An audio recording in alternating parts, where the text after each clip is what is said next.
Yan, problema na naman. Hanep. Naging problema na ito na lobat eh. Tapos ito, chinarge ko lang ulit. Kasi nagtataka ako, ba't nalolobat bago yung bagong palit yung rectifier. Ilan na siya? Makikita naman ko yun, hindi nyo makita no, 1 ampere pa. Pero meron na to eh. Ganda eh oh. May problema pa yung CDI na ito. Tapos bukod doon, naglolobat nga nung kinuhanan ko yung stator. Teka, kuha lang akong gamit.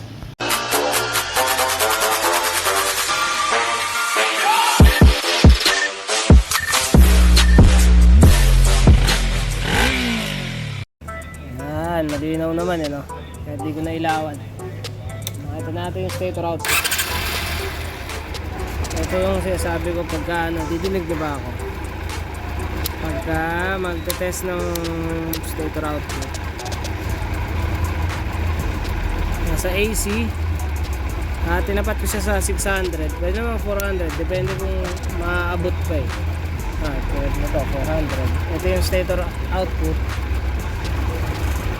dito yata mapapakita sa'yo dito, hindi makita anong pwesto. Kasi pang sampay. Ako na lang, i-dictate ko na lang. Ay hindi, i-dictate. Yan ako pala. Ipapakita ko na lang sa inyo yung tester. Yan. Ito naka-minor. Naka-idle siya. Yan, nagtitil pa nga. 11 lang siya. 11 point. Ayan, 10 point something pa. So sobrang baba niya pagka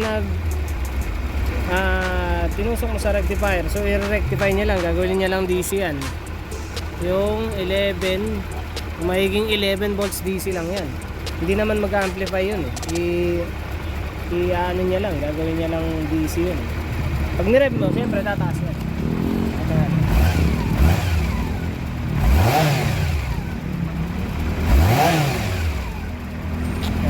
Bumabagsak siya ng 11 nga eh, no? Dapat kasi sa idle medyo mataas na siya. Kung itataas naman natin yung idle, baka umabot na yan ng 1,000 plus.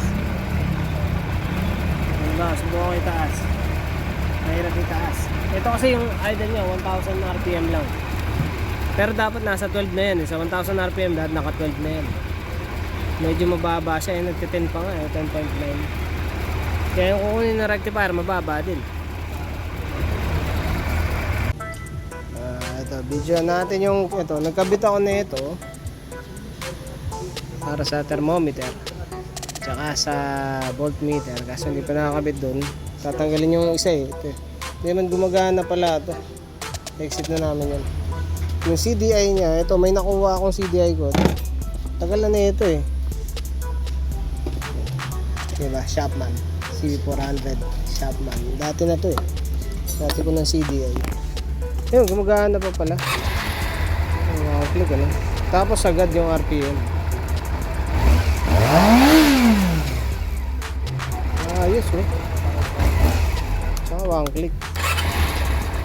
Tapos gumagana rin yung side stand na pag yung latch natin. Yung latch at kinambyo pala.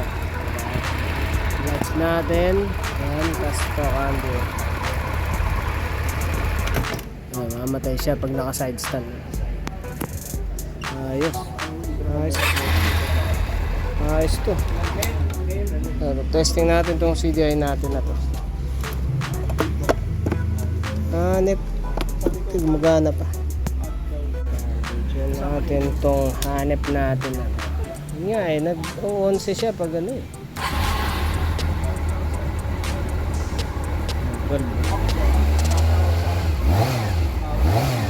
Makakarga naman eh. Problema, pagka kinabit yung headlight, sobrang bigat. Sobrang bigat ng load. Kandik natin ito. Headlight. Type. 11.7 na. 6. Lalo pag naka-idle lang siya matagal. Naka-rev natin. Maabot Umabot siya ng 12.5. Sorry. Malaki level. Ah, hirap. Hawak ko yung headlight eh. 12.6.